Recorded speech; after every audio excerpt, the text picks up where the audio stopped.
nos hemos encontrado frecuentemente con una dificultad con la expresión mol y molécula. Eh, a pesar de que lo hemos explicado aquí en clases virtuales, sigue presentándose dificultad con la concepción. Cada vez que hablemos de cosas muy pequeñitas formadas por poquitos átomos, estaremos hablando de moléculas. Y cada vez que digamos la palabra mol es porque estamos hablando de una cantidad inmensa, inmensa, inmensa de cosas. Un número gigantísimo de cosas. Esas cosas se llamarán moléculas o se llamarán átomos. Es decir, que cuando digamos mol es porque hay muchísimos. Vamos a ver entonces. Vamos a empezar entonces compartiendo mm, una presentación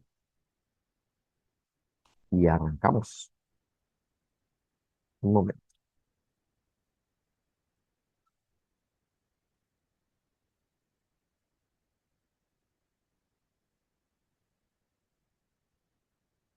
Vamos a iniciar con esta pregunta que ha aparecido por ahí en algunas pruebas de avance. Voy a lanzar las votaciones y ya charlamos.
Bueno, esperamos durante 2 minutos y 40 segundos y 44 estudiantes, perdón, 42 estudiantes votaron de 77 presentes. Alta dispersión, lo que significa que está muy poco comprendida la idea. Vamos a tratar de discutirla, ¿ok? Bueno, a mí me interesa muchísimo que ustedes logren, me interesa muchísimo que ustedes logren apropiarse del vocabulario. Yo inicié con esa pregunta porque me sirve para un montón de cosas, para muchísimas ideas, para desarrollar muchísimas ideas con ustedes. Resulta que el recipiente uno nos muestra algo y el recipiente 2 nos muestra algo diferente, ¿ok? ¿Qué diferencia habrían ustedes me podrían contar qué diferencia habría entre el recipiente, entre el contenido del recipiente uno y el contenido del recipiente 2? ¿Qué se les De hecho, ocurre decir?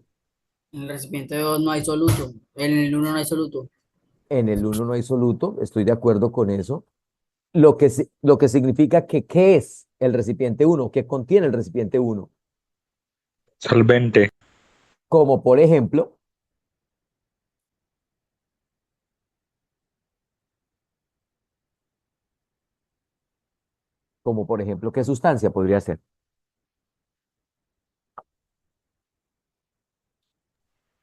Alguien que se arriesgue, alguien atrevido, lanzado, que diga, vea, Sangre. yo creo, Presión de vapor. pero un solvente podría ser una sustancia. ¿Qué sustancia se les ocurre que pueda ser un solvente? El agua, profe. El El agua, señor. agua. Excelente, agua. También podría ser alcohol, también podría ser thinner, también podría ser disolvente de pinturas. Es decir, a mí que me interesa que ustedes como estudiantes logren ver esa imagen. Hay algo que en lectura se llaman dizque textos discontinuos. Pues eso es un texto discontinuo. Un texto en el que dependerá de nuestra capacidad de imaginarnos lo que nos dicen las imágenes, nuestra comprensión. Y siento yo que estamos en esa capacidad. Muy bien.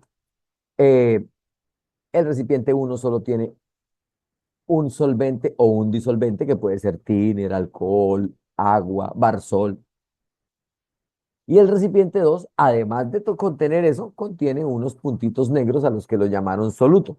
Por ejemplo, pensemos que si fuera agua el solvente, ese soluto podría ser azúcar, o podría ser sal, o podría ser una sustancia que se disuelva en él, frutiño, podría ser una sustancia que se disuelva en él, como cualquier tipo de sal. Las sales generalmente se disuelven en agua.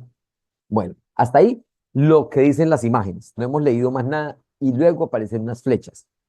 ¿Cuántas flechas aparecen en el recipiente de la izquierda? Sí. 6. Y en el recipiente de la derecha, 5. 5, ¿verdad? Bueno, ahora nos hablan de un concepto del que tuve la oportunidad de hablar hace algunos días en el Colegio El Castillo, el concepto de presión de vapor. Es una presión que en general está en oposición a una que ustedes conocen muchísimo, que la llaman presión atmosférica. Entonces, para cualquier recipiente que nosotros tengamos o para cualquier sistema que nosotros tengamos, una persona, por ejemplo, una montaña, es una montaña, cualquier cosa. Desde el límite superior de la atmósfera, asumimos que por allá donde está, donde deja de ser el planeta Tierra, la atmósfera del planeta Tierra, desde allá arriba hacia abajo, se ejerce, no vayamos a pensar en la gravedad, no, no, no, sino que se ejerce una presión que se ha llamado presión atmosférica y que normalmente la representamos así. Yo la represento así. Y le colocamos un valor a nivel del mar. ¿Me recuerdan cuál es el valor numérico de la presión atmosférica a nivel del mar? 760 Thor. ¡Qué monstruo! 760 ¡qué monstruo! 760 torricelli. O equivale eso a, dicho de otro modo, en otras unidades, se puede decir que es ¿cuántas atmósferas? Una. Una. Una atmósfera. Una. Son formas de medir. Es como si estuviéramos aquí diciendo, vea, un día y aquí estuviéramos diciendo 24 horas, ¿ok? Son formas diferentes de decir lo mismo. Bueno, esos son los datos de la presión atmosférica. Es decir, la presión pesa. La atmósfera pesa y nos pesa. Lo que pasa es que estamos acostumbrados a tenerla ahí encima, pero no, no nos generan ninguna afectación. Ay, pero donde nos la quitaran, ahí sentiríamos su ausencia. Pero bueno, resulta que en oposición a esa presión atmosférica que he dibujado en azul, los líquidos presentan algo que se llama presión de vapor y lo voy a representar en negro. Son unas flechitas que van de aquí para arriba, de abajo hacia arriba. Y ojo con esto porque en el gráfico nos muestran unas de arriba hacia abajo y corresponde a lo siguiente. Resulta que hay unas moléculas de esas rojas que están dibujadas aquí en el agua. Son moléculas, pensemos, de agua, que ganan la suficiente energía y se van a escapar al estado gaseoso. Y entonces ejercen una presión. Y pierden esa energía y caen nuevamente al estado líquido. Y suben nuevamente y caen nuevamente. Ese subir y bajar, subir y bajar, subir y bajar de las moléculas del solvente o de la solución, generan una presión sobre los líquidos, en la superficie de los líquidos que se llama presión de vapor. Entonces yo lo que vengo a contarles en este momento es para hablarles a ustedes de la presión de vapor. Me tomo este tiempo por lo siguiente, les cuento una cosa. Eh, Hace algunos días se me acercó un estudiante de un colegio, un egresado, al quien le habíamos dado clase para el ICFES, y pues le fue muy bien en el ICFES, pero cuando fue a ir a estudiar la UIS, pues tenía muchas ausencias de muchos temas. Se le dificultó mucho entender una cantidad de temas. Hey, muchachos, terminamos 11 por allá en noviembre de cualquier colegio, ¿ok? Se acaba el ICFES y el grado 11 sigue preparándose ustedes para sus universidades, porque si nos pasa que nos relajamos, los estudiantes y también los profesores, pensando que el año ya se acabó y pues a veces abandonamos procesos importantes. Bueno, presión de vapor. Entonces ahora sí, les está hablando de esa presión de vapor, que es la presión que ejercen las moléculas en la superficie de los líquidos, cuando tratan de escapar al estado gaseoso y regresan, cuando tratan de escapar al estado gaseoso y regresan. Ojo con esto que voy a complementar. Cuando ganan energía y tratan de ir al estado gaseoso, pero luego de estar en el estado gaseoso la pierden y vuelven a caer. Ese ir y venir, ir y venir, ir y venir genera una presión que se ha llamado presión de vapor. Ahora sí vamos a leer el texto. Dice, la figura muestra una disminución de la presión de vapor del solvente cuando se agrega soluto en condiciones estándar. Y nos dicen cuáles son las condiciones estándar. Cada vez que les hablen, hijitos, de condiciones estándar, les están hablando de estas condiciones. Un sistema a 25 grados Celsius de temperatura y a una presión de 1 atmósfera. Ey. Entonces, ¿en cuál de los dos? ¿En el 1 o en el 2? Según este texto, hay mayor presión, presión de vapor. ¿En el 1 o en el 2 hay mayor presión? Más presión de En el vapor sería en el primero, 1. donde no hay soluto. ¿En el 1 o en el 2 donde hay En el mayor primero, presión de vapor? En el primero. en el primero, en el primero. Porque no En hay el 1, soluto ¿cierto? aún. Listo. Eso es lo que dice el texto. Si usted leyó eso, estamos bien. Mayor presión de vapor. Muy bien. Y por lo tanto, en el otro, menor. Eso lo dice el texto. Si arrancamos desde ahí, ya vamos bien. Listo. La figura muestra la disminución de la presión de vapor del solvente puro cuando se le agrega un soluto en condiciones normales. El agregarle punticos negros hizo que la presión de vapor disminuyera. Eso es lo que nos están diciendo ahí. Continúo.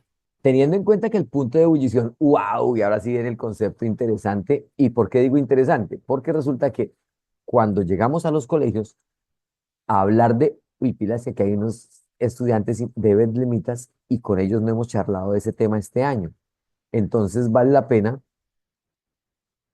muy bien, sí, Daniel, vale la pena que les contemos, que adelantemos esto aquí y cuando lleguemos al salón, esperamos que nos vaya muy bien con esa idea. Resulta que voy a borrar estos señores, voy a borrar estos distractores, solo dejo la presión de vapor. Hay un estudiante que me escribe en el chat que la presión de vapor depende de la temperatura. Sí, señor. Esa presión de vapor que he dibujado en negro es la presión de vapor del agua a 25 grados Celsius. Y resulta que, Una señor, pregunta, ¿podría repetir lo de las flechas hacia abajo? O sea, muy bien, muy bien. Las flechas hacia abajo, las azules, hijo. no, no, las que se muestran en las figuras. Ay, qué buena pregunta esa. Resulta que uno a veces dibuja únicamente la presión de vapor como la presión ejercida por las moléculas que van al estado gaseoso, es decir, las que irían subiendo. Pero resulta que hemos resaltado ahí en rojo unas que van bajando. Resulta que la presión de vapor es la presión ejercida por moléculas que se encuentran en la superficie del líquido, ya sea subiendo o bajando, están en esa zona. ¿Cuándo van subiendo? Cuando consiguieron la suficiente energía en el líquido para escaparse al estado gaseoso. Pero cuando están en el estado gaseoso, algunas no alcanzan a tener suficiente energía para mantenerse en el estado gaseoso y regresan. Ese regreso, ese ir y venir, es el que ocasiona la presión de vapor. Por eso hay flechas hacia arriba y flechas hacia abajo en la superficie del líquido. ¿Hasta ahí cómo vamos? Bien, profe. Bien. Bueno. Entonces en negro he dibujado unas flechas que representan la presión de vapor del agua a 25 grados Celsius. Ahora voy a colocar otras flechas. Imaginemos que la temperatura del agua subió a 45 grados Celsius. Entonces estoy colocando aquí otras flechas. Esas flechas, según lo que ustedes podrán ver simplemente en el gráfico, pues dirán, ah, o sea que cuando aumenta la temperatura, aumenta la presión de vapor. Sí, señor, la presión de vapor aumenta. Y resulta que ahora voy a dibujar unas en marrón. Cuando la temperatura del agua llega, habíamos dicho que esta valía 760 torr. Y estas valen tan solo 23 torr. Aquí en 45 pensemos que vale como 200 torr. Pero cuando la temperatura del agua es 100 grados Celsius, resulta que la presión de vapor vale 760 torr. O sea que esas flechitas ahora valen 760. Cuando estaban en verde no valían sino 200 y cuando estaban en negro no valían sino 23. Entonces la presión de vapor fue subiendo de 23 a 200 y luego a 760 torr. Entonces en este momento podemos decir que la presión de vapor igualó a la presión del entorno o a la presión atmosférica. Ahí decimos que el líquido alcanza el punto de ebullición, o sea, el líquido ebulle. Entonces la definición de punto de ebullición es esa, hijitos. La temperatura a la cual la presión de vapor del líquido se iguala numéricamente con la presión del entorno. Ahora vamos a mirar lo siguiente. Para el agua a nivel del mar, donde la presión es 760, donde la presión atmosférica es 760 torricelli o milímetros de mercurio, se necesitan 100 grados Celsius para que su presión de vapor sea esa y el líquido agua ebulla. Entonces ahora sí vamos a leer qué dice el texto. Teniendo en cuenta que el punto de ebullición es la temperatura a la que la presión de vapor de un líquido se iguala a la presión atmosférica ejercida sobre este, ¿qué puede concluir de la figura del punto anterior? Entonces vamos a seguir discutiendo en torno a eso. Hasta el momento hemos hablado del punto de la definición de punto de ebullición. Fácilmente uno define punto de ebullición como la temperatura a la cual el líquido pasa gaseoso. Eso no es correcto. El punto de ebullición está definido como lo acabamos de decir ahí en esos mamarrachos.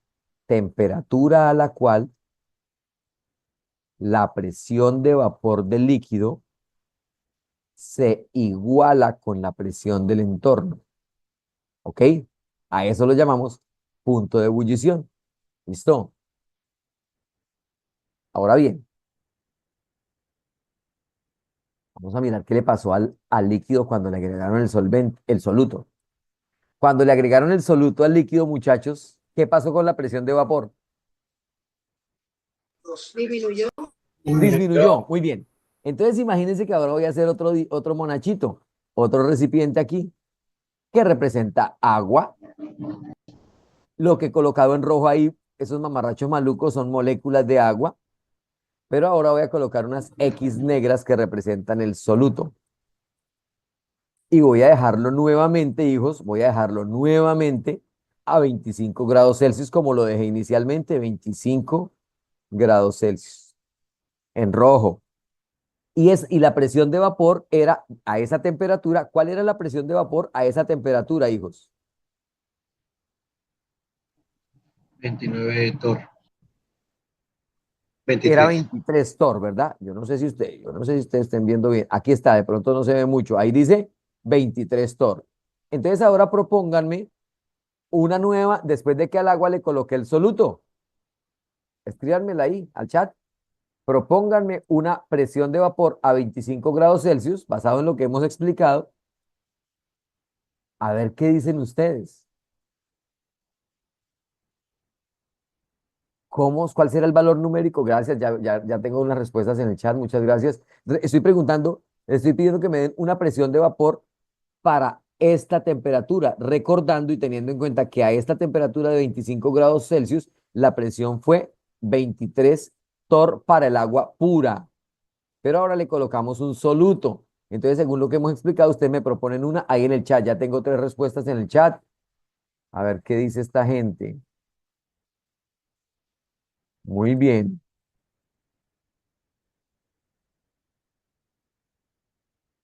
¿Qué dicen? Óiganme, ¿qué dice aquí? Ay, pero es que solo me ha escrito uno. Venga, a ver, vamos a ver. Vamos a ver otro. ¿Alguien más que escriba? Nadie más escribe. Bien, vamos a ver. Ey, aquí hay una información, toca leerla. Toca leer esta información y con eso me proponen un número en el chat. Propongan un número en el chat. Vamos a ver qué dice el chat. Bueno, ese es el valor que yo coloqué. 23,76 es el valor. Muy bien, Manuel Santos, estamos bien. Muy bien, muy bien, muy bien. No es el valor exacto, no importa. Muy bien, estoy de acuerdo con Manuel Santos. Muy bien, ¿quién más? Estoy muy de acuerdo con Jonathan, muy bien. Estoy de acuerdo con Kevin, muy bien. Si alguien escribió y no he dicho que estoy de acuerdo es porque no estoy de acuerdo. Ah, muy bien. ¿Qué nos está pidiendo? Esa es la importante. Ahí, ¿usted qué está pidiendo, Héctor? Listo, estoy pidiendo que si entendieron. Pero ¿cómo lo estoy pidiendo? Lo estoy pidiendo a partir de contarles una historia. Voy a borrar distractores. Contarles una historia de cómo el líquido ebullía. Fue lo primero que hice. Les dije que el líquido ebullía cuando al calentarlo, y es lo que estoy señalando acá, lo calentamos. Alguien fue variando cuando lo calentamos. ¿Ustedes me pueden decir quién fue variando cuando lo calentamos, además de la temperatura? ¿Quién fue variando cuando calentamos el agua? La presión, La presión de vapor. ¿Y qué le fue pasando a la presión de vapor? ¿Fue aumentando? Sí, fue aumentando, ¿verdad? Fue aumentando. Listo. ¿Hasta cuánto llegó la presión de vapor? 760 torr. Perfecto. Y eso ocurrió cuando el agua tenía ¿qué temperatura? 25 grados. Ah, no, mentira, 100 grados. 100 grados Celsius, ¿verdad? Lo que están haciendo en este momento es leer textos discontinuos, que es analizando gráficos. Eso es una de las habilidades que necesitamos desarrollar en este curso preparatorio. Muy bien.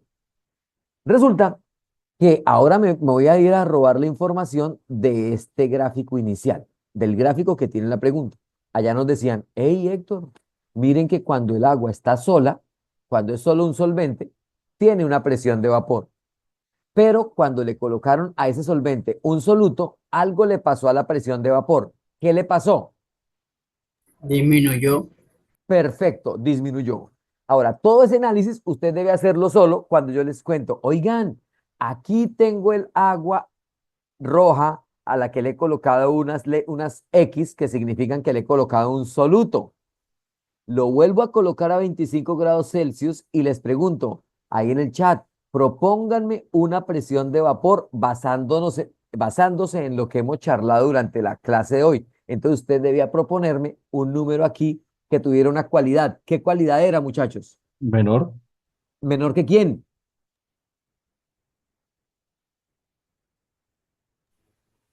menor que el primer, antes de ¿Qué echar el cuál? soluto, ¿Qué cuál? de la primera figura. Menor que cuál número. Recuerden que ahí tenemos unos datos. Menor que un número. ¿Cuál es el número que toca? Menor que Menor que 23. 23 Thor. Menor que 23 torr. Correcto. Entonces, cuando el estudiante consulta en internet y me da el Tan, tan, tan. 23,76, el 23,76 es el valor real de la presión de vapor del agua a 25 grados Celsius. 23,76 torr. Luego, si yo ahora tengo la misma temperatura, 25 grados Celsius, como lo tengo aquí donde estoy señalando con esta flecha, 25, pero ya no es solo agua, sino agua con un soluto, y usted analizó este gráfico como un texto discontinuo, dice, o sea que la presión de vapor debe ser más chiquita que 23,76. Me propusieron 12, 15, 18, 20, todos esos son respuestas válidas, ¿ok? Muy válidas. Bueno, entonces voy a dibujar en negro esas flechitas de esa presión de vapor. Notarán ustedes que esas flechitas que yo estoy dibujando son más pequeñitas que estas que tenía aquí dibujadas en negro, con lo cual quiero decir que es más chiquito. Pongámosle 18 torr. Entonces ahora sí vuelvo al texto. Teniendo en cuenta que el punto de ebullición es la temperatura a la cual la presión de vapor de un líquido se iguala con la presión atmosférica ejercida sobre este, se puede concluir de la figura que el punto de ebullición A no varía en los dos casos. Pues resulta, mis niños, que el punto de ebullición va a variar porque antes partía de 23,76 hasta llegar a 760. Ahora parto, pongamos de 18 a 760. Para llegar de 28 a 760 necesito mayor cantidad de energía. Por esa razón, el punto de ebullición ya no será el mismo. El punto de ebullición será mayor. ¿Ok? Entonces, A, no varía en los dos casos porque están a las mismas condiciones ambientales. Sí están las mismas condiciones ambientales, pero no están las mismas condiciones del interior del recipiente. B, es mayor en 1 porque la presión de vapor es mayor que en 2. Ojo con esto. El punto de ebullición es mayor en 1. Eso es un tema de lectura. Es mayor en 1. O sea, en 1 es 100 grados Celsius. Porque la presión de vapor es mayor que en 2. Es correcto que la presión de vapor sea mayor. Es correcto que la presión de vapor es mayor. Pero al ser mayor, está más cerca de llegar al 760. Por eso, el punto de ebullición no es mayor, ¿ok? No es mayor en 1, pero revisemos la C. Es mayor en 2, correcto. Y revisemos la D. Es mayor en 2, correcto. Vamos a leer la C. Porque la presión de vapor es menor que en el 1, correcto. Eso nos lo dice el texto de acá. Ahí nos están diciendo eso. Vamos a leer la D. Es mayor en 2 porque la presión de vapor es menor que en 1. Ah, ¿tienen la misma respuesta? Ah, no, es mayor. Ah, no, espere, aquí dice, porque la presión de vapor es mayor. Aquí está el error. ¿Listo? Porque la presión de vapor es menor. Uy, qué detalle tan pequeñito, muy bien. La presión de vapor es menor, aquí lo decíamos, por lo tanto, ya no parte de 23 hasta llegar a 100, sino que esta vez parte de 18 para llegar a 100. Eso implica un mayor gasto energético. Les voy a pedir un favor urgente, pero urgente. Allá en internet me hacen el favor y buscan ascenso ebulloscópico. ¿Listo? Es una de las propiedades coligativas. Ascenso ebulloscópico. Alguien que lo haya encontrado, léanos por favor en qué Yo, consiste. Hágale, papá, el ascenso ebulloscópico. Concentrados. dice el aumento ebulloscópico, también conocido como ascenso ebulloscópico, es lo mismo. Es el aumento del punto de ebullición que experimenta un solvente puro al formar una solución con un soluto determinado. Oígalo, ahí lo tenemos. Entonces, cuando tú lo lees, mi hermano, tú te conviertes en este momento, pues en este momento estamos charlando. Mi argumento es un argumento de autoridad porque yo soy profesor de química, pero ese es un segundo argumento de autoridad porque él lo encontró seguramente en una página en la cual podemos confiar. ¿Listo? Entonces, respuesta correcta, la respuesta D. ¿Qué pasa? Que yo con gran seguridad diseño preguntas de este estilo en otro momento. ¿Qué nos importa? Que ustedes se logren enfrentar a esa pregunta con todas las herramientas que han construido durante esta corta charla. ¿Listo? Muy bien, muy bien. ¿Qué calidad? Respuesta correcta. Es mayor en el 2, correcto, porque la presión de vapor es menor. Y la propiedad. ¿Se acuerdan que les hemos hablado de las competencias que nos evalúan en el ICFES? En el ICFES desde ciencia nos evalúan la segunda competencia que está en su agenda. Uso comprensivo del conocimiento científico. Eso es lo que estamos haciendo. El tema es ascenso ebulloscópico, presión de vapor, relación entre esos y punto de ebullición. Y así podemos decir con gran seguridad, nos va a ir muy bien. Ascenso ebulloscópico. Muy, muy bueno. Bueno, qué bien, qué bien. Qué bueno por ustedes que están asistiendo a estas clases, qué juiciosos. Ay, quiero pedirles un favor ahí para mirar el listado de quienes están. Levanten la mano los chicos que son del cast. Ahí levanten la mano para hacer un conteo ahí rápido. Solo para yo saber cuántos hay del CAS. Ajá, muy bien. Ajá, solo hay dos estudiantes del CAS. Es que necesito revisar cuántos chicos. Ay, solo dos estudiantes. Ay, Dios mío. No más. Bueno, gracias. Listo, muy amable. Bueno, siguiente. Bueno,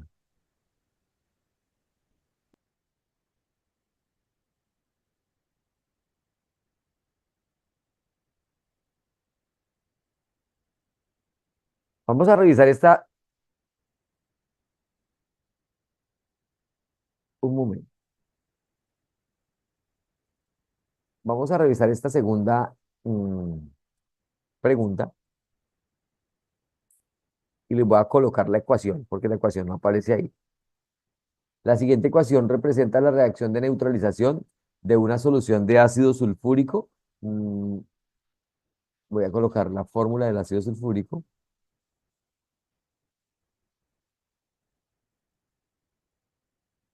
con una solución de hidróxido de sodio, es decir, reacciona con, y ellos dos, cuando reaccionan, producen una sustancia que se llama sulfato de sodio y también producen H2O. Esa seguramente es la ecuación, muy probablemente no está balanceada. Revísenla y charlamos. Partimos de este concepto, hijos. Molaridad es un concepto de es una unidad de concentración y equivale al número de moles de soluto dividido entre los litros de la solución. Voy a dar un ejemplo. Si nos dicen que una solución es 2 molar, significa que ella tiene 2 moles de soluto en cada 1 litro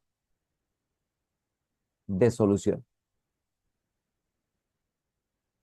¿Listo? Revísenla y ya charlamos. Yo les voy a lanzar el encuestador.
Voy a esperar 30 segundos más y socializamos.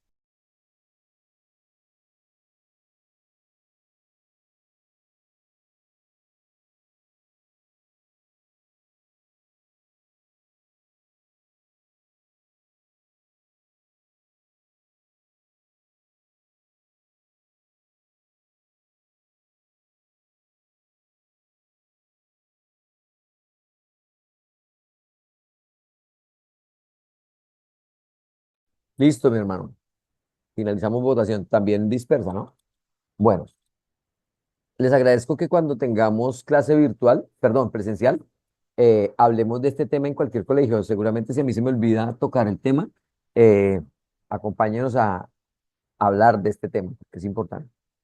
Bueno, inicialmente les cuento que la ecuación dice que el ácido sulfúrico va a reaccionar, es decir, interactuar químicamente, eso es reaccionar, interactuar químicamente con el hidróxido de sodio. Ellos dos van y reaccionan y se transforman en dos nuevas sustancias, sulfato de sodio y agua. Eh, Ustedes podrán entender el vocabulario mucho más fácil, los 90 estudiantes participantes, cuando yo digo ácido y ustedes reconocen que empieza con hidrógeno todos los ácidos. Y cuando yo digo hidróxido, cuando ustedes saben que el compuesto hidróxido finaliza en OH. Son formas de pronto de detectarlo por relación. ¿Listo?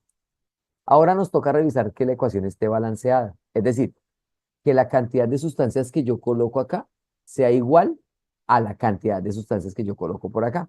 Y si ustedes se dan cuenta, el sodio no está igual porque el sodio yo tengo Na2 por aquí, pero por aquí tan solo tengo un Na.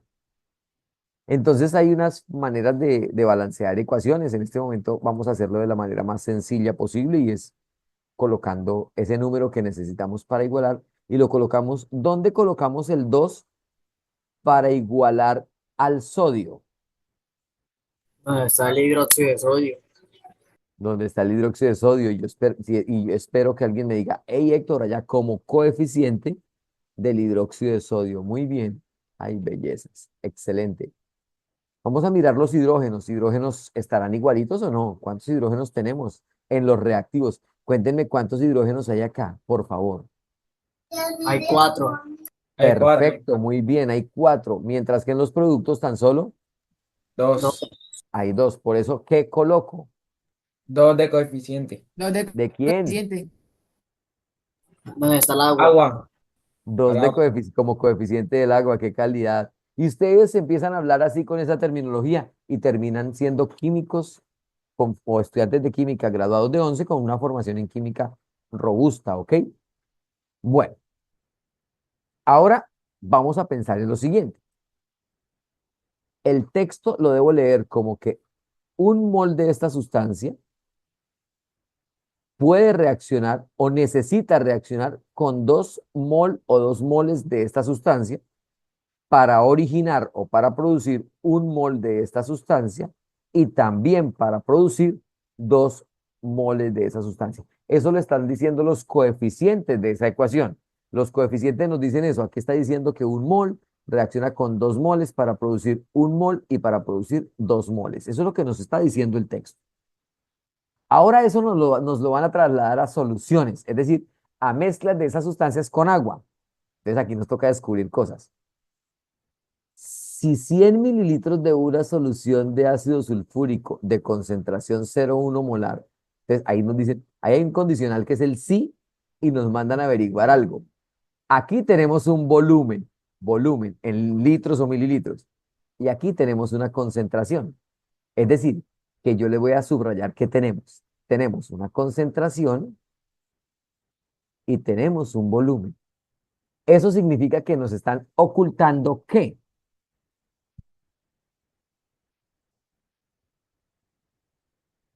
Número de A moles. la, a la luz de esta información, ustedes pueden decir, ah, correcto, lo que nos están ocultando es el número de moles, pero sí nos dan unas pistas para que los descubramos. Entonces sabremos que tenemos un volumen de 100 mililitros, ojo, que no nos podemos dejar engañar. Como me toca utilizarlo en litros, tengo que convertirlo a litros y usted sabe que un litro es igual a 1000 mililitros. Entonces, 100 mililitros, ¿cuántos litros son, hijos? 0,1. Excelente, 100 mililitros equivale a 0,1 litros, muy bien. Y tenemos una concentración, dizque 0,1 molar. Teniendo esos dos datos que estoy encerrando, hijos, para descubrir el número de moles según lo que dice esta ecuación, ¿qué se debe hacer? Para descubrir N, que significa número de moles. N significa N, significa número de moles. ¿Cómo hallo el número de moles? Tiene Pasando que el volumen. pasar los litros a multiplicar y así despejar la ecuación. Es decir, que multiplicamos estos dos valores, ¿verdad? Y listo. Ah, o sea que ustedes me están diciendo, Héctor, eso es muy sencillo. No nos vamos a complicar la vida. Número de moles es igual a molaridad por litros. Y listo. Reemplacemos. Molaridad 0.1 por litros, 0.1. Uy, los que están en la tabla del 0.1. ¿Cuánto da 0.1 por 0.1? 0.01. Ay, espero que no haya sacado la calculadora, ¿no? ¡Ja! Un día se sacar la calculadora, no, mejor dicho. 0.01, excelente. Ese es el número de moles que hay. Alguien dirá, Héctor, ¿pero qué? ¿Cómo sabe uno para saber que esos son moles? Pues muy sencillo. Resulta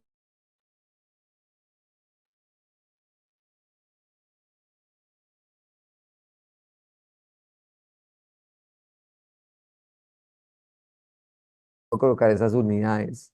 Y los litros que nos lo mostraron aquí, pues tienen unidades de litros. Entonces simplifico litros con litros y el resultado me va a dar en moles. Ya tengo los moles. ¿De qué sustancia ya tengo los moles, muchachos?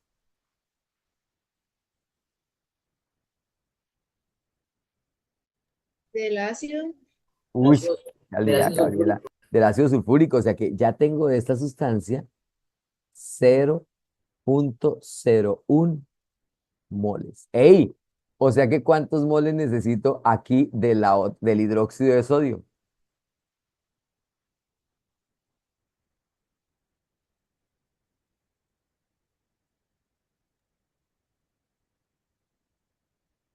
Miren esta relación.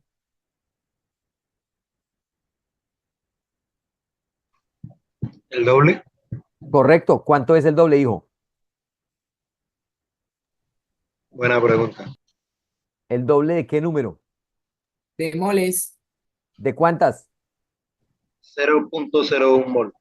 Muy bien. ¿Cuál es el doble de 0.01, mi hermano? 0,02. Ajá, y espero que no haya sacado la calculadora porque donde usted haya sacado la calculadora tenemos re problemas, ¿ok? Muy bien. Ey, arriesguense, fíjense lo fácil que es esto. Ah, descubrimos el número de moles de uno, listo. Pero la ecuación me decía, pilas que un mol de este necesita dos de esto. O sea que si yo aquí hubiera encontrado, por ejemplo, 7 moles, ¿cuántos habría necesitado aquí? 14. 14 14. moles, ¿ok? Ese es el tipo de lenguaje, hijos, que el examen de estado nos está pidiendo en química. Hacer uso comprensivo del conocimiento científico. A mí me alegra mucho, por ejemplo, tener niños que pasaron por estas clases y que estén en Harvard. Y me dice, ¿cómo un niño estando aquí pasa a Harvard? Bueno, entendiendo y charlando y jugando a esto que jugamos acá. Eso.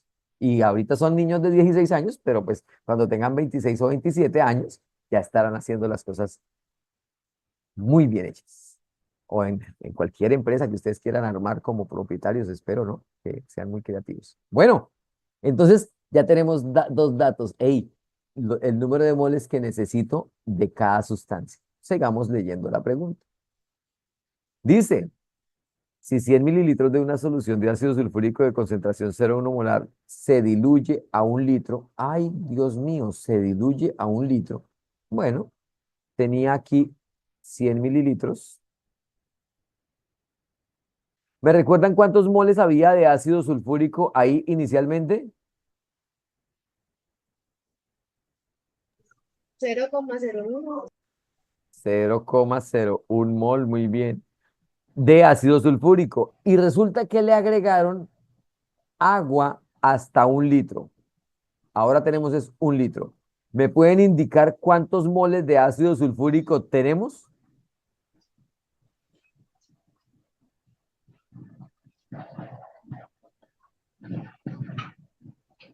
0,01. Ah, muy bien. Muy bien. Tenemos exactamente los mismos, porque lo único que le hemos agregado, ¿qué es? Agua. Eso, agua. Muy bien. Listo. Entonces agregaron agua hasta completar 1 litro, pero sabemos que tenemos 0.01. Ratificamos este valor que estoy encerrando en azul. Ratificamos ese valor. Es válido afirmar que para neutralizar la solución diluida se necesitan 2 litros de una solución de NaOH de concentración, ¿cuál? Vamos a mirar. Pilas, que ahora nos dieron datos, pero para la otra sustancia. ¿Se acuerdan que estos fueron los datos que nos dieron inicialmente para el ácido? Bueno, ahora en otro color voy a analizar los datos que nos dieron para el ácido, para el hidróxido de sodio. Nos dieron 2 litros. ¿Eso es una unidad de qué magnitud? ¿Eso es una unidad de qué magnitud?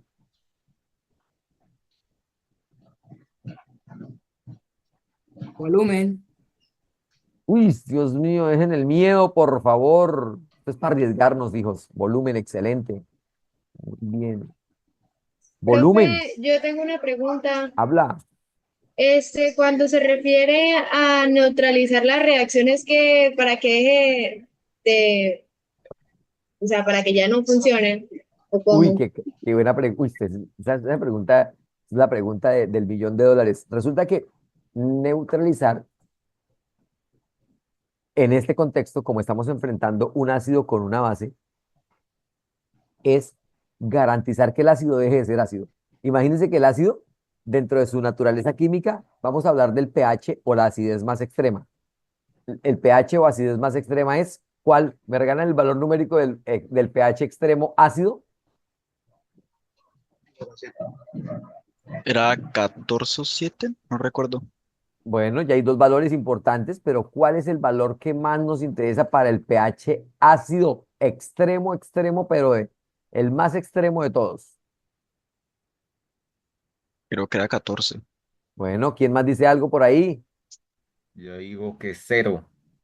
Yo digo que 0. ¿Quién más dice? ¿Quién más habla? ¿Quién más busca por ahí? Busquen, busquen. 15. ¿Cuál es el pH 14. extremo por ácido? El pH ácido Sí, extremo, es, búsquenlo. 14.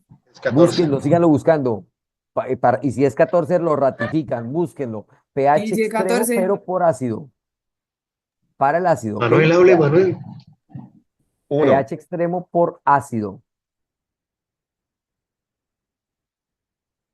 Ya lo buscaron, búsquenlo con paciencia. Esto nosotros aquí no tenemos ningún afán.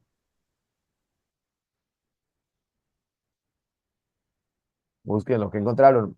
Extremo del pH, pero de un pH ácido, ¿ok? Menor a 7. Es menor a 7, correcto. Pero vamos a ir al extremo. Si es así, ¿cuál es el valor extremo? 7. 0. 0. 0. 1. 0, muy bien. Y ahora háblenme del valor extremo del pH alcalino o básico. 7. Búsquenlo con 14. confianza. Creo que entre Ah, más alto es más básico y entre eso es lo más que vamos bajo a es... consúltelo 14. tranquilo para que esté 14. Es seguro. 14. ¡Oh! Me 14. trolearon. ¿Qué dicen ustedes? Ey, entonces, claro, usted dice, es 14. Pero una cosa es importante, que ustedes sean los chicos que hacen parte de esa construcción de la idea. Si yo se las cuento, no es lo mismo que si usted la consultó, no es lo mismo. Definitivamente que ustedes se involucren es determinante, porque fácilmente, si no se involucraron en esa búsqueda, eh, pasado mañana tendrán la misma duda, ¿ok? Y la idea es que esas dudas vayan desapareciendo. Entonces, escuchen, enfrentamos una sustancia de pH 0 con una sustancia de pH 14. Cuando logren mezclarse y el pH sea alguno, será neutro. ¿Cuál será ese pH de la neutralización? Ese es 7. 7. Ese sí es el pH 7. Entonces es cuando el ácido deje de ser ácido y cuando el álcali o el hidróxido deje de ser álcali o hidróxido. ¿Ok? Eso se logra cuando se enfrentan los números de moles que nos dice la ecuación balanceada. Cuando se enfrentan los números de moles que nos dice la ecuación balanceada, es decir, 1 y 2, o 7 y 14, o 25 y 50, o 1500 y 3000, es decir, cuando el número de moles del hidróxido duplica al número de moles del ácido, ahí logramos la neutralización en esta ecuación, ¿ok? Bueno, muy buena pregunta, señorita. Entonces los 2 litros de volumen nos lo dicen acá y nos dicen, hey, ¿saben ustedes cuáles son la cantidad de moles del NaOH que sirve para neutralizar? ¿Me recuerdan los moles que necesitamos de NaOH? 0,0. 0,01. Cero Ah, coma cero necesitamos dos. 0,0. ¿Cuántos? 2. 0,02 moles. Muy bien, moles. Muy bien. Eso es. Eso es una unidad de moles. Entonces vuelvo a la ecuación en negro que aparece acá arriba, a esta ecuación. Y ahora lo que tengo que despejar es ¿qué?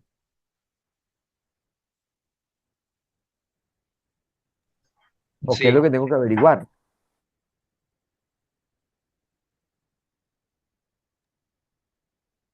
Ah, ahí se quedan callados, belleza. Molaridad. Uy, qué calidad. Tengo que averiguar la molaridad, es decir, la M mayúscula. Esa es la que desconozco y está despejada ya. Molaridad es igual a número de moles sobre litros. Reemplacemos, por favor. Arriba, ¿qué número coloco? 0,02. 0,02. 0,02. Y abajo, 2 litros. 2 litros. 2 litros, 2 litros. ¿cuánto dio eso? 100. 0,01. 0,01, ¿qué? No sé. Guateo. Manzanas. Pero, ¿cómo? ¿Qué Mole. unidades? Mole. Moles ¿Cuál sobre litro? sobre litro o 0,01 molar. Así es correcto que me lo Dios dicten y mío. me digan la palabra molar o que me digan esto. Lo importante es que usted dice molar, esté imaginándose mol sobre litro. Muy bien. O sea que la respuesta, ¿cuál sería? La D. La D. Y ustedes dirán, Héctor Fabio, pero yo me voy a gastar 30 minutos en una pregunta de esas. No, no, no, no, no. Eso es lo que nos tomamos ahorita aquí mientras charlamos, mientras ustedes están ahí sentados en la comodidad de su casa.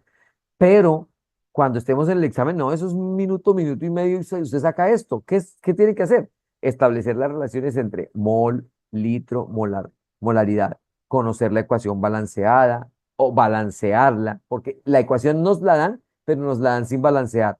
Y jugar a utilizar los datos que nos dan inicialmente para descubrir el dato oculto, descubrir con eso el número de moles que nos hacía falta y con ese número de moles y los litros que nos dan acá, descubrir el último dato que es el dato de la concentración molar. Y listo. Yo soy partidario que ustedes lo revisen, que ustedes logren eh, llegar a una respuesta como esta, porque ojo, ya estamos hoy a 7 de abril. Ah, no nos quedan sino mayo, junio, julio y agosto. 4 meses, 3 días y contando. Bueno, vamos a ir a la siguiente y última pregunta, la pregunta número 10. Voy a borrarle todos estos mamarrachos. Uy, borré hasta la ecuación, qué mal. Mala mía, mala mía, mala mía. Bueno, ahorita la escribo nuevamente. Vayan a la pregunta número 10 y voy al encuestador.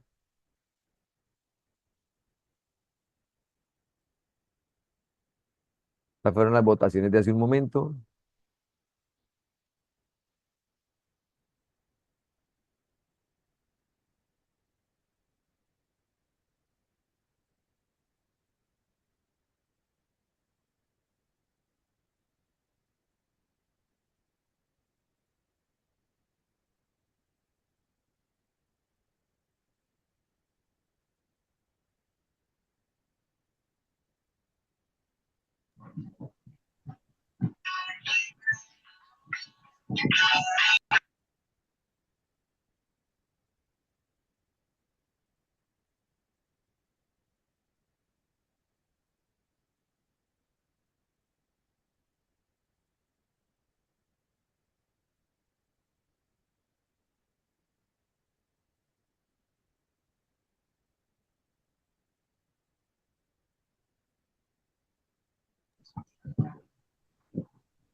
Listo, tiempo. Vamos a contestar esta para que se puedan ustedes ir contentos a descansar.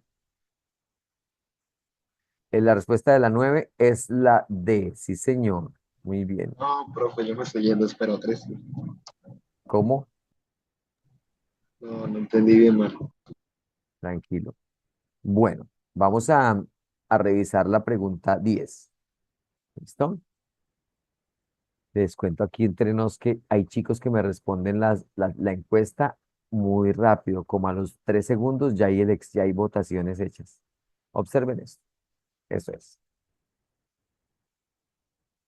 Listo. Esos son los resultados. Esos son los resultados. Ahí los comparto un momentito para que ustedes lo miren. Hay alta dispersión. Y ahora los vamos a echar. Esto sí es más fácil, hijos, porque esta no tiene nada que ver con números, ¿ok? Esta es una explicación muy interesante porque es muy sencilla, pues. Resulta que esa sal que usted tiene allá en la casa, con la que sala los alimentos, no siempre fue sal así sólida. Cuando esa mina de sal de donde se trajo la sal que usted tiene ahí, que yo tengo aquí en mi casa, eh, antes de que esa mina existiera, muy seguramente la sal estaba en el mar y el mar se evaporó y se le fue el agua y quedó la sal, ¿sí? Pero la sal tuvo que haberse formado a través de una reacción química. La reacción química a través de la cual se forma la sal es que el ácido sulfúrico, ese es el ácido, reacciona con el hidróxido de sodio. Ninguna de esas dos sustancias es sal. El primero es un ácido. La segunda es una base o un álcali. Y esas dos sustancias cuando llegan y se encuentran y reaccionan, originan Na2SO4, que es la sal. Y también origina otra sustancia que es el agua. Les voy a contar eso de otra manera. Imagínense que aquí está la solución de H2SO4. Es agua y H2SO4 que está aquí como con esos punticos. Y luego aquí tengo la otra solución, que es la solución de hidróxido de sodio.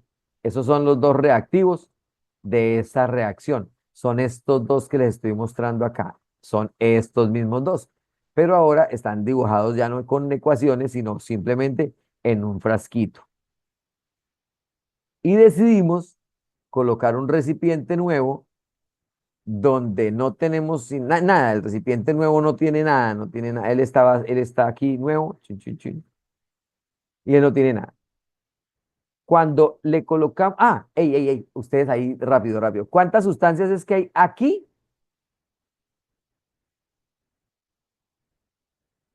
0,01. Bueno, eso en cantidad de moles, pero si yo te digo, óyeme, aquí además del ácido sulfúrico, ¿quién más está? El agua. El agua, muy bien, o sea que hay dos sustancias. ¿Y aquí cuántas sustancias hay? Sí. También dos. Está el hidróxido de sodio y el agua, también dos. Cuando ellos se mezclan, aquí como tenemos el panorama, es como si estuviéramos aquí en la reacción antes de empezarla. Pero cuando cogemos este líquido y lo vamos a vertir en el grande y este líquido también lo vertimos allá, resulta que prum, prum, prum, prum, pum, queda esto aquí y ahora está ya metido. Atentos, hijos, aquí adentro está SO4, que es un ion, H más y H más. Esto es lo que conforma al ácido sulfúrico. Esto es esto mismo, pero ya lo coloqué separado. Ahora bien, por su parte, el otro recipiente, el que tenía el NaOH, ahora está como Na positivo y OH negativo. Ellos resulta que estando acá en este recipiente rojo, no se buscan. Están ahí mezclados y hay muchísimos de cada uno. Yo aquí dibujé apenas uno de cada uno. Y dibujé dos de hidrógeno porque la fórmula me dice que es que dos. Pero podría colocar millones y millones de ellos. Ay, pero miren lo que vamos a hacer. Le vamos a evaporar. Y también hay agua, ¿no? Hay agua. Vamos a colocar un fogón acá y con ese fogón vamos a calentar. ¿Y saben a quién vamos a obligar a escapar de ahí? Al agua, ¿no?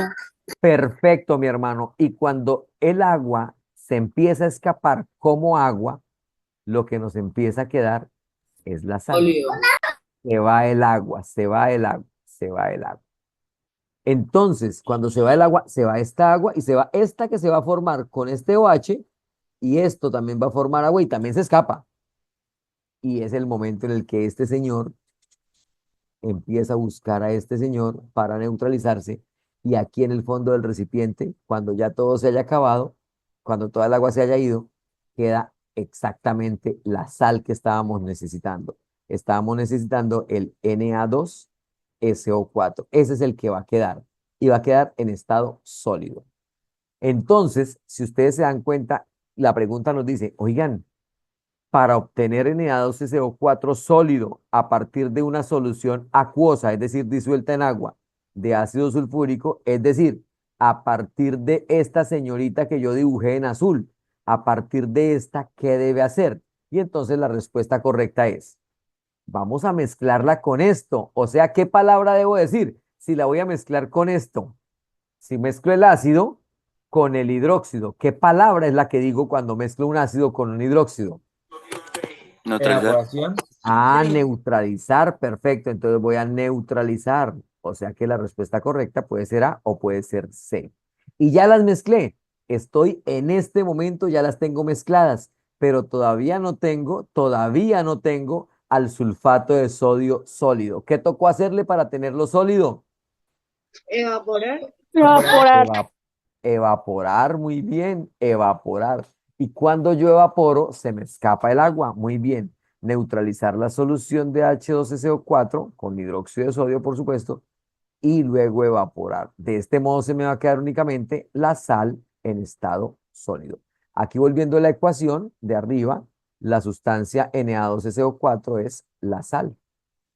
Muy bien, muchachos, de eso se trata esto, de jugar con las ecuaciones, y esta es una típica reacción de neutralización. No todas las reacciones son de neutralización.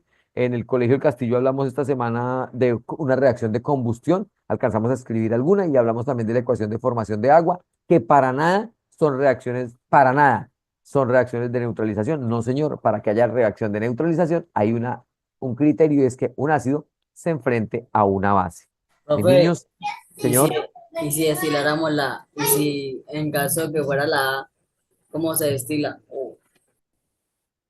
Eso no es separar dos líquidos. ¡Ay, qué calidad! Se podría, claro que se podría, esa solución también es válida.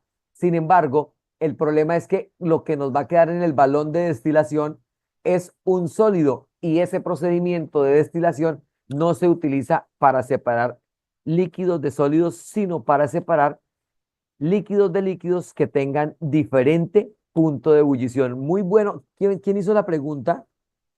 Yo, ¿Didier?